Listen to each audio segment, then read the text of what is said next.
Hi, my name is David P. Shapiro. I'm a San Diego criminal attorney. I am also the owner and managing partner at the law office of David P. Shapiro, based in San Diego, California. My firm helps good people regain control of their future when charged with a crime. Today, I want to discuss with you the offenses of child neglect and child endangerment. They generally tend to fall under child abuse charges, but they can mean many different things. Child neglect are situations where whether a parent or a responsible party is not addressing those child's needs, whether it's getting them food, getting them clothing, getting them shelter, generally just taking care of them the way that a parent or a person responsible for a child should be doing so.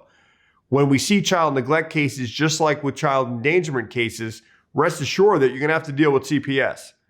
Might not give you too much relief though when I say rest assured, but that's exactly why you need a top-notch, locally experienced criminal defense law firm by your side every step of the way.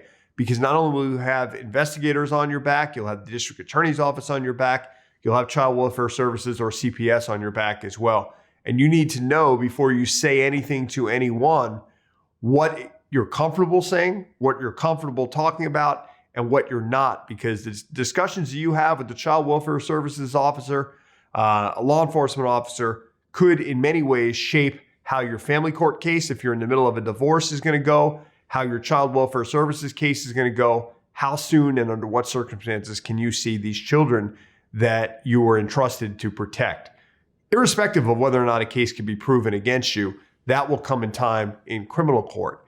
As far as child endangerment charges, the child itself does not have to be harmed in order for you to be charged with child endangerment. The child's physical well-being does not even have to be at risk in order for you to be charged with child endangerment.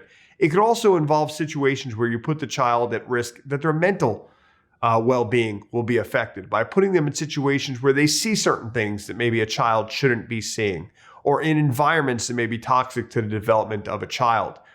Could involve situations where there's a DUI or drug use in front of children. It can involve permitting children to be present when other crimes are being committed by other individuals, even if not yourself. So the stakes are extremely high on any child abuse case, particularly because you have this whole other independent agency of the family court and or child welfare services being involved whenever you're dealing with neglecting, abusing, or endangering the welfare of a child. You have a lot at stake, far more than even your freedom, far more than even your job and your reputation. You have the ability to be around these children, assuming that's what you want in the future and under what terms. We encourage you to reach out to a quality, locally experienced criminal defense law firm like mine. Feel free to give us a call at 619-295-3555.